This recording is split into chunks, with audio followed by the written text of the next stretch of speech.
Hi, Erin. It's so awesome to partner with you for the Dairy Fairy's first ever expert series interview. And our hope is that mamas and mamas to be from all walks of life will be able to use the information that's shared here to help them boost their mama IQ and connect with others.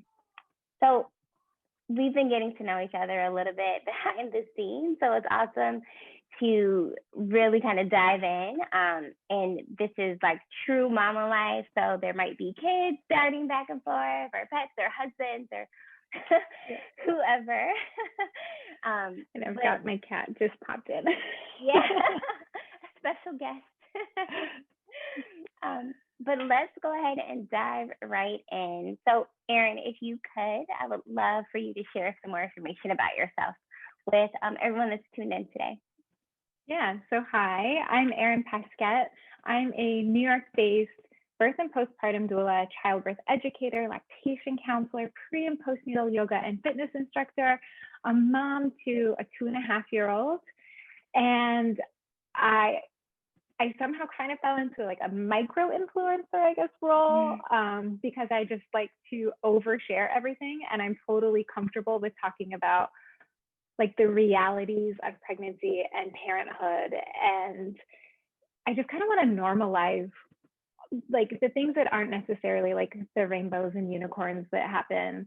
There's a lot of like, I think people just want to be like, oh my gosh, isn't this the most amazing thing ever? And you're like, yeah, but also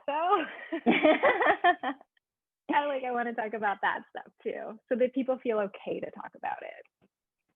Absolutely. I know I found myself drawn to those accounts and to those people that are leading them. So it's awesome to kind of be a fan and talking with you today. But I know I really appreciate the rawness and the authenticness that comes when you're sharing actual real day-to-day experiences and tips and advice. It definitely makes your normal day-to-day life feel like, okay, this isn't just happening to me. I'm not the only one that's going through this. So on behalf of all the mamas out there, thank you. We appreciate it. I mean, it helps me too. Even just like a bit ago when we were talking about our kids, of being like, oh, yours does this too. Because you sometimes get stuck in that, like, am I the only one who's still doing this? Yeah. They're like, is my kid the only one who won't sleep in their own bed? And so it just normalizes it to talk to other people and feel a lot less isolated. Absolutely. So it sounds like you really are an all-around mama expert. I know some days it probably doesn't always feel like that, but to hear all of the amazing things that you're doing while raising an amazing human being is awesome. And I know you mentioned you have a little boy. How old is he, and how has parenting during the pandemic been for you? And I guess overall, do you have any tips for other moms in the same situation?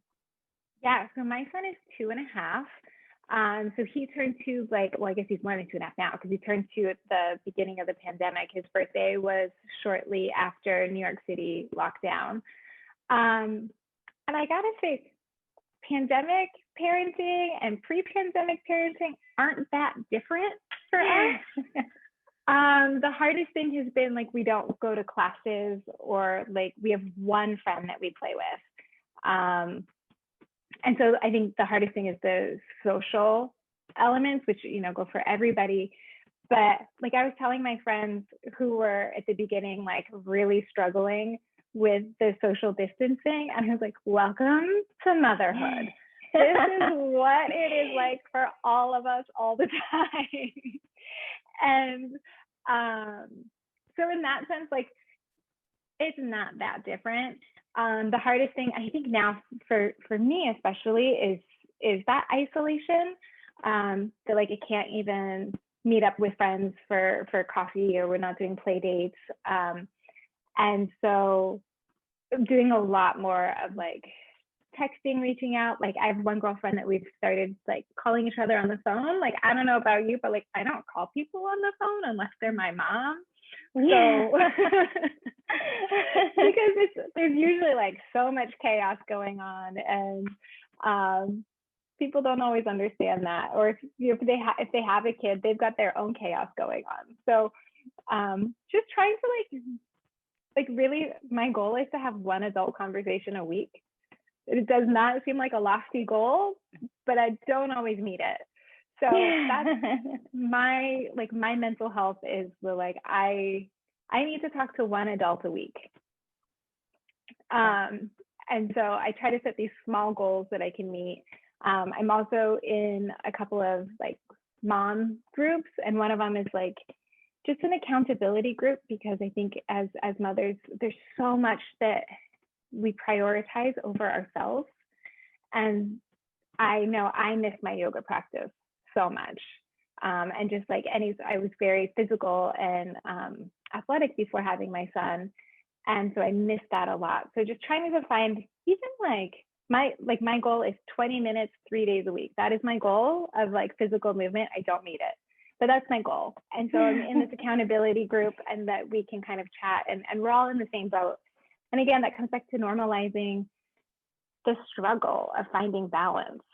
And with the pandemic of not having really the option for childcare, or if some people had daycare that may not be available now, it's just finding those small ways to stay sane. And I always with my postpartum families, I'm let's make a list of what are the top 3 things you need every day to function and feel like a normal human. And those can continue on throughout past the newborn stage. And it's usually a shower, a hot meal, maybe some rest, maybe socialization of some sort, or if you're an artist, or whatever it is that drives your soul, finding those connections back to that. Those are great tips. I mean, I personally can relate to some of everything, finding the time to be active in some way, an adult conversation a week, which seems so crazy, but is a real goal, As you said, I only pick up the phone and call my mom. So everyone else is a text message. So when you actually connect face to face with someone or over the phone, it feels so much more real than just a quick text conversation or a comment on a photo,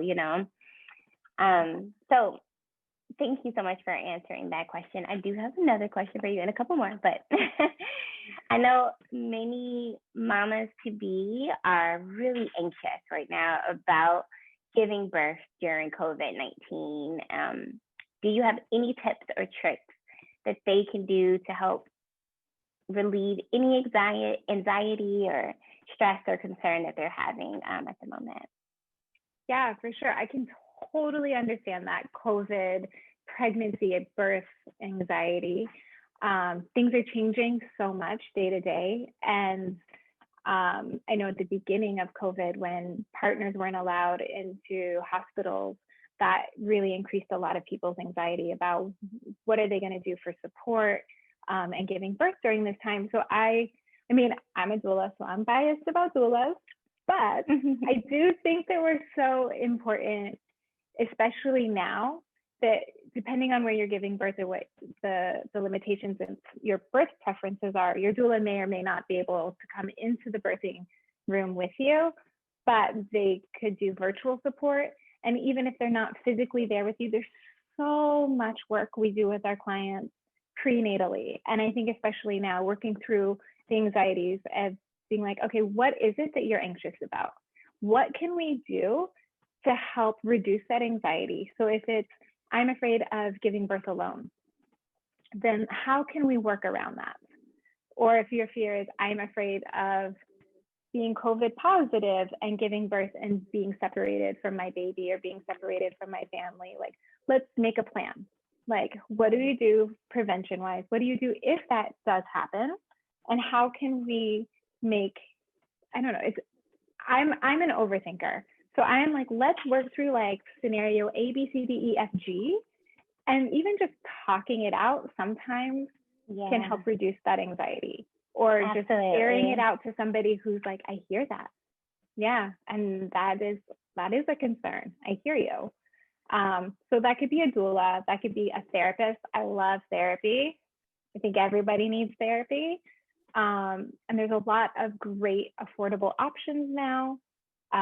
Most people are doing telemedicine, and so you can virtual or phone appointments with a lot of people. There are people who do specialize in pre and postnatal people. So that's a really great space to look into. Or just having like a really good trusted friend that you know is gonna like, who's got your back, who will listen to you, is non-judgmental. And I think that's one of the biggest things that doulas provide, is that non-judgmental support, that we're able to get to know you and kind of like be that like human hug from afar, because it's COVID. But also we're distanced enough that we don't have all the stories about who you are or expectations about how you should be giving birth, how you should be parenting, how you should be living your life. And so it's kind of that blank slate where you get to come into it and we just get to like kind of hear it and give recommendations or support or resources. And I think it's a great way to process. I could not agree with you more. I think that therapy is something, like you said, everyone needs, everyone can benefit from. And then I know I'm a major planner, so just having a plan mapped out can sometimes definitely help relieve any anxiety that I'm facing for just about anything in my life, whether it's how am I going to pay bills next month? How am I going to, make it through the next couple of weeks with the toddler?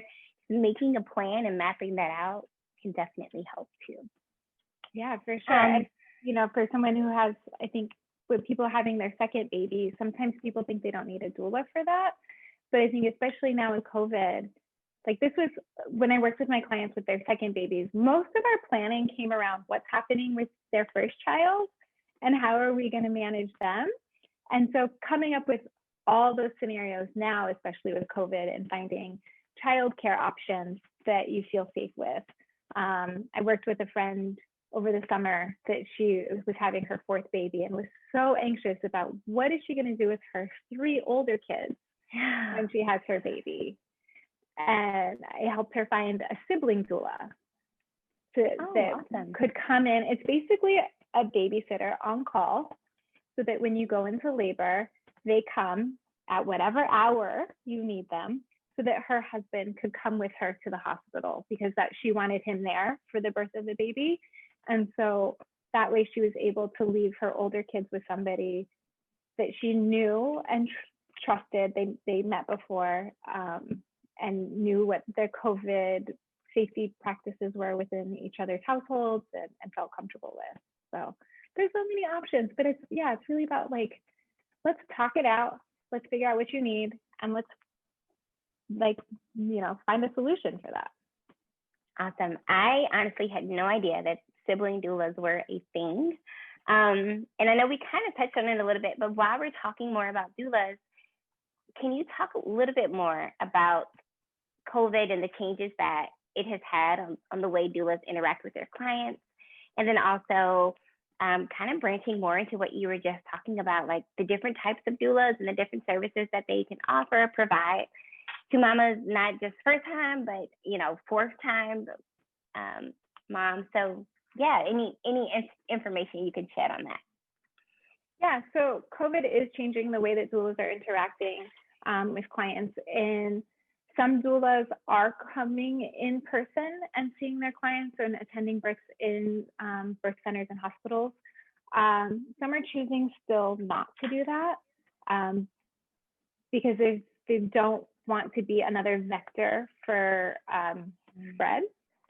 And so going from home to home, hospital to hospital with an incredibly sensitive population, a lot of doulas are still choosing not to. Some are, and that's, I always say there's a doula for everybody. Like no matter what it is that you want, there is a doula for everybody. So even now with COVID, there's a doula for everybody to fit your needs. But that being said, hospitals are changing their policies depending on what's happening with the status of COVID. So a lot of doulas are doing virtual. So kind of like what we're doing with the Zoom. I've done some FaceTime ones before. And so I can still totally provide that support. It's just less hands-on because I'm not there. But I recommend that you get those little flexi tripods for your phone, and you can just put your phone there and then like stick your doula somewhere in the room. The legs of it are bendable, so you can like stick them onto the side of the hospital bed. I was laboring with a client, she was in the bathroom, so they put it on the handrail. You don't always get the best view, but you still get an idea of what's going on, and just you can hear what's happening in the room. So a lot of what we do is you know, there's the reassurance, but if something's coming up and like a doctor or nurse says something and you want to make sure your client understands that, you can still hear what's going on and make sure their needs are being expressed. And then there's still so much work we do like prenatally too. And I think maybe a little bit more so in the planning aspect.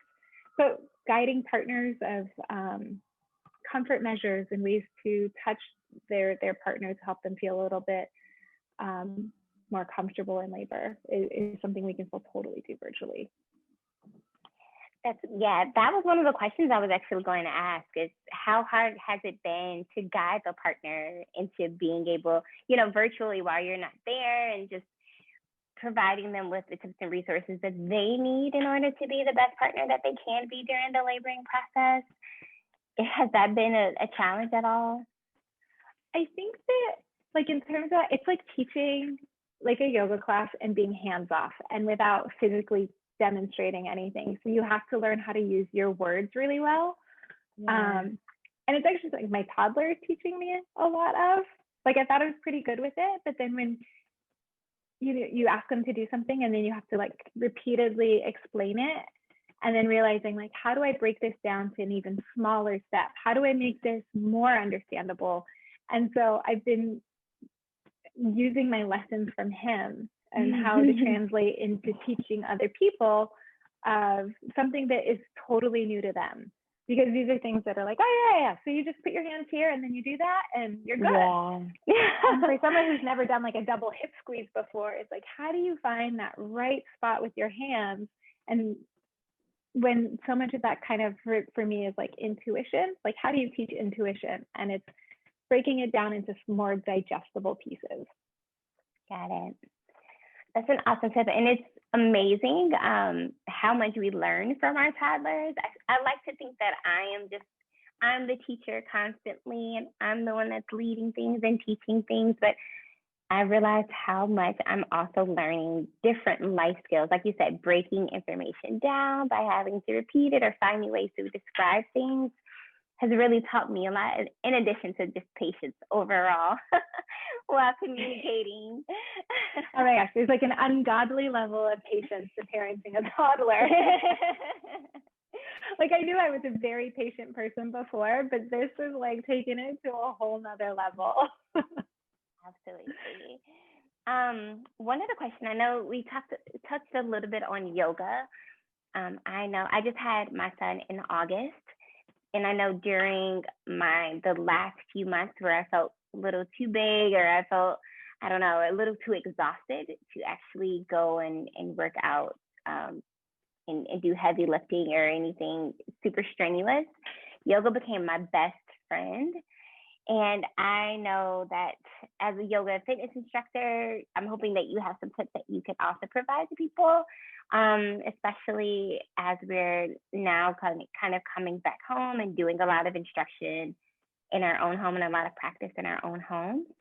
Do you have any tips or benefits to being active during and post-pregnancy that might not be obvious? Because I know that this is something that's often touched on, but are there any other benefits that are less obvious for moms? Oh, for sure. I mean, there's so many. And I'm like, where do I want to start? Okay, so I think one of the biggest benefits is connecting to your breath and your body. So when you're pregnant, all your organs are getting shifted around, things are changing. Your breath is going to help you push your baby out. And then your breath is going to help your abdominal muscles come back together, all your organs shift back into place. It takes them, weeks and weeks for all those organs to get back into place. It takes about 6 weeks for the placental wound to heal in your uterus. It takes weeks for your pelvic floor to come back into place. And so that connection to the breath is going to physically bring your body back together. It's also going to help that stress level go down. So when we're really stressed, we're breathing up here in our chest, and then it's beneficial for a moment, but we can't live there. And I think especially now with the pandemic, I know myself, I'm finding myself living with my breath in my chest. And I take those moments to even if it's just 3 to 5 breaths, and just really focus on bringing it down into the belly, and just take a full breath and let it go. And that is going to lower your stress level. It's going to lower the cortisol level. It's going to trigger that hormonal response to just chill out.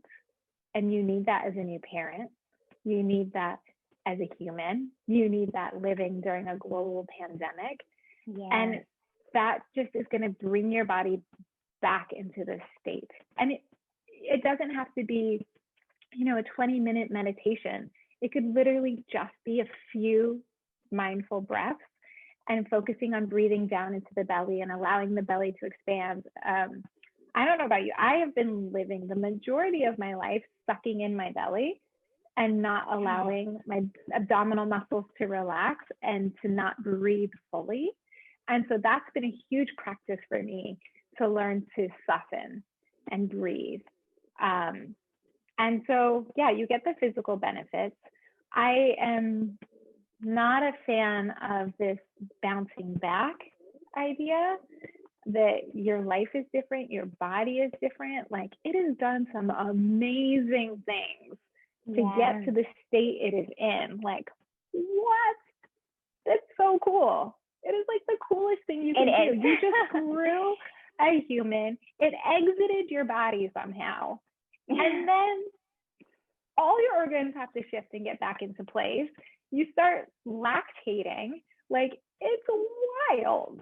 And you didn't have to try at it. It just does it. So you got to give yourself some grace and be like, my body is amazing. Yeah. And it might be a little squishy. That's okay. But getting that breath back and helping your abdominal muscles come back together, it's not about getting 6-pack abs. It's about feeling strong and supported and having the strength to pick up your baby safely. And that, I think that will help you so much more than crunches or I don't know, a crazy workout. It's just breathing. Just slow it down. Oh man, I honestly really needed to hear that myself. I am so happy and so grateful that you shared that. I think there has been so much pressure lately on moms to bounce back and to just hit the ground running. And we already do so much that finding a few minutes, a few seconds, out of the day to prioritize our breathing is huge. And it can make a really big difference. Even while you were talking and you said that, I tried to quietly take a deep breath and kind of, roll your shoulders down from your ears and doing the little things like unclenching your jaw. You don't even realize that you need to do that until you do it. And you're like, what, was I really walking around with my face clenched up this entire time? Yeah, even just reminding yourself to soften your tongue. I know for me, I find it pressed against the roof of my mouth, and that's it's an active way to hold your mouth. And so then I get more jaw tension, more tension in my neck. And coming back to the pelvic floor, the jaw and the pelvic floor are connected. And so if your jaw is tense, your pelvic floor is likely tense. And I spoke to a pelvic floor therapist about it because I was talking about it all the time in my prenatal classes. Because I was like, I don't know why it's connected. Like, how is it connected? Yeah. And to explain that in utero, in that, like, when the baby is forming, this is the first tube that is formed, is basically the mouth and the anus. That's the first like tube in your body, because it's connected. It's a long, twisty way to get there, but it's connected. Yeah. And so it's continually connected. And so when you clench your jaw, you're likely clenching your pelvic floor as well. Wow. I mean, your pelvic floor is literally connected to your whole body, but like, because we even talked about it, I talked with her about how your feet are connected to your pelvic floor, and it's not such a close connection, but it's, if say you're in heels and you're pitched forward, your body, your muscle is making all these little micro adjustments all the way up to your head to stay in alignment. And so as it's making these little adjustments, you're like altering what muscles are active and which ones are not. And that does alter your pelvic floor. Wow. Yeah. Wow. So the even more reason for a foot massage. Yes, absolutely. There's always reason for a foot massage. Always. Wow, I'm learning so much just talking with you today. So this is awesome. A couple more questions for you. I would love to know, now we're in the middle of a holiday season, and as we are out working on holiday shopping lists for everyone else, what are a few items that you would suggest that moms reserve for themselves? Ooh, a massage. That is like my number one thing. Depending on how comfortable you are with seeing a massage therapist in person or not. I registered for a massage on my baby shower registry. That's a really good idea, actually. Right? I'm a big fan of getting things for the mom and not just the baby, because everyone focuses on the baby and then forgets about you. And you just did an incredibly physical thing. So I personally had a pretty intense labor that I saw a massage therapist, acupuncturist. It was like the day after I came home from the hospital with my son. And she didn't do a lot of needling, but like moxibustion and like just, it was just like a human hug. And I just felt so calm and relaxed. But as a way to start getting my body back into a functioning state and to relieve some of the tension. And then I saw another massage therapist later on, just to help deal with the physical tension, like shoulders, back, legs, all these things. And I think if you can get a massage, that's awesome. If you're not comfortable with getting a massage in person, maybe get like a massage thing. Like my husband just got the Theragun, and I've been using that. Some way to care for your body in a more passive way. So massage, acupuncture. And then in terms of like actual gifts to register for, I think cozy pajamas, especially if you're a new parent, like those button-down pajamas, love those. I still live in those. I got a bunch of really soft, comfy ones from Target. They're like $25. And then if you want to go like more luxurious, there's like Bella Bum Bum. Who else is on there? I know I wrote something down. But just like comfy pajamas. Eberge makes nice ones. Soma actually does really great ones. And they have a line called Cooling Nights. And any postpartum parent will tell you sweat like crazy. Yes. Like in the beginning. Yes. Like, people don't talk about this enough. You sweat a lot, you smell, things are leaking from everywhere. So I would recommend dark colors, get a pattern so you don't see any stains. And then if you do have anyone showing up at your home, you kind of look dressed. It's like better than a t-shirt and sweatpants. Like a cute pajama set, get the matching robe, you're good to go. And then the buttons, if you're nursing, make it easier to have nursing access. if you're nursing or pumping, I mean, I don't know if this was on my list, but we're talking with the Dairy Fairy, and that is my hands down #1 recommended bra for any lactating person, because it's comfortable. I love the size ranges because I have quite a small rib cage, and I think when I was like peak nursing, it was like a 32G. Wow. This is not a normal bra size. Yeah. And they were comfortable. Yeah. And you know, my favorite one is the Ruby right now. And I just love that it makes me feel like a woman. Kind of sexy. Yeah, you know, I step outside of being this producer of milk to a baby to being like, oh, I look really nice. Yeah. You know, I also really love. Yeah, I had a lot of bras. I felt like it was my job to product test everything out there. But the snaps, it's only the one snap, because a lot of the ones that are the nursing and pumping bras in one have two, and it's just like really bulky and uncomfortable. And the way that they're designed to fit the flanges into the bra is genius in its simplicity, and they're hidden really well, and they're beautiful, and like, I don't know, that was like, this is my sexy bra, I'm going out. Like, it was more than just like, you know, the yoga bra that is like super tattered and like I wear everywhere. Like that, but it's also functional. And so it's just those small things that you do for yourself to feel good, because it's not about dressing for anybody else. Like, sometimes I put makeup on, especially now with the pandemic, and my husband's like, where are you going? What are you doing?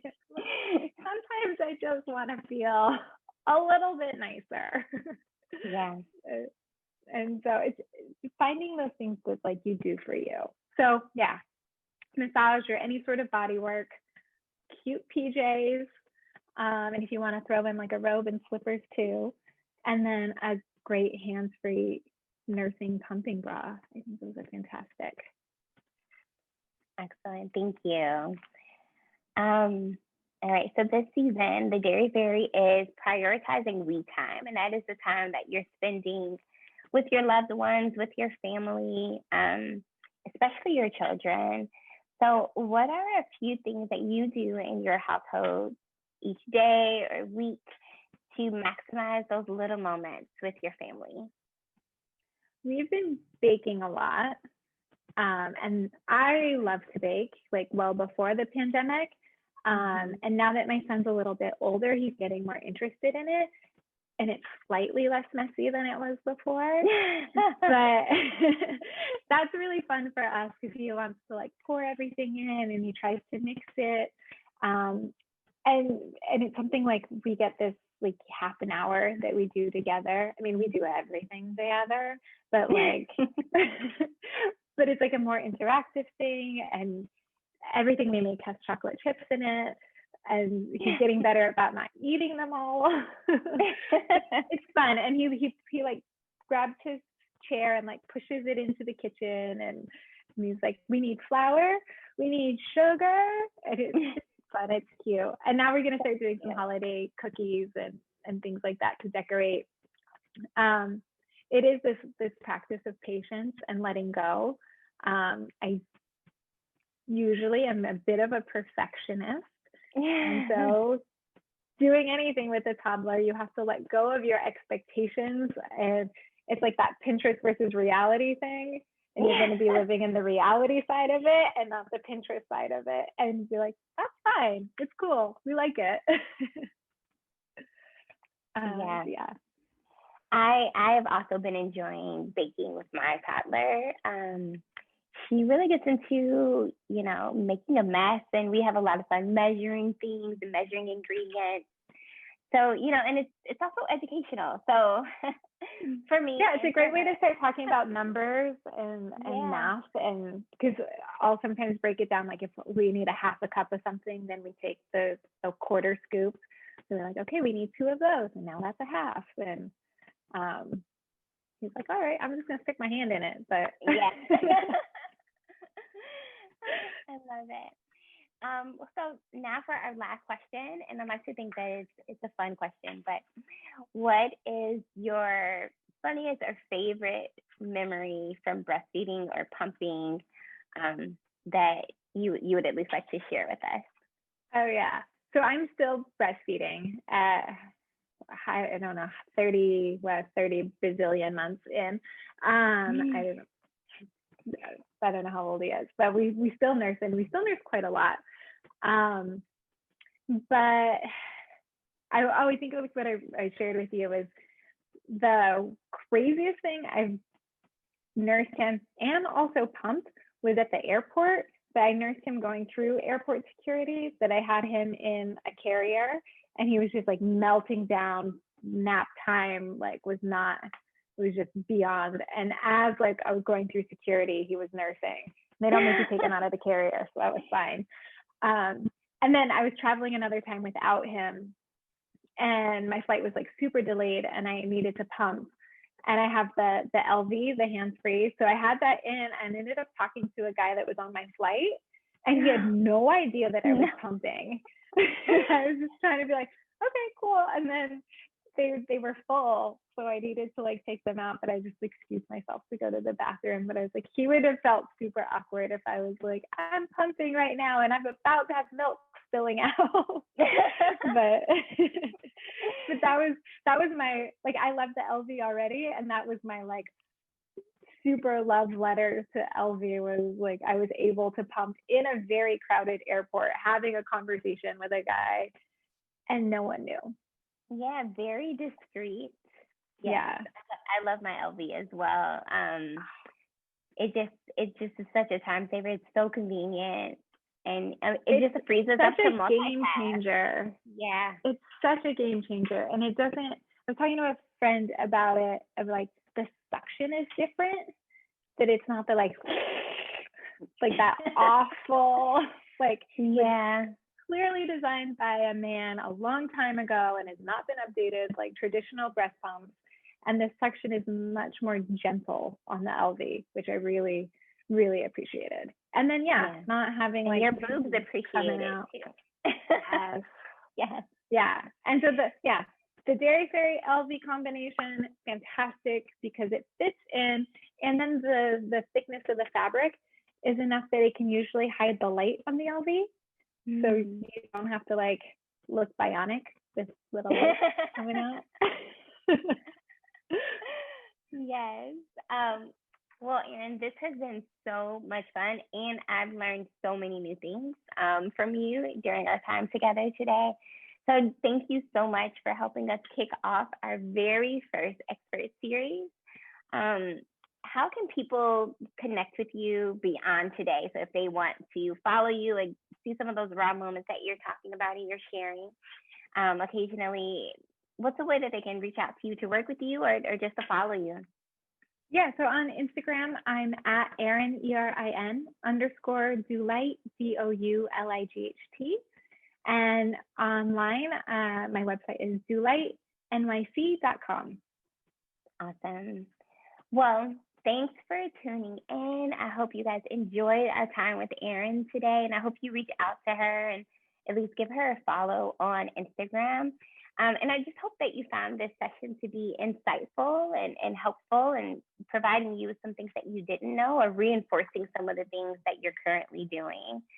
Let us know in the comments what you thought about this session, if you have any additional questions for Erin, or who you'd like to see us chat with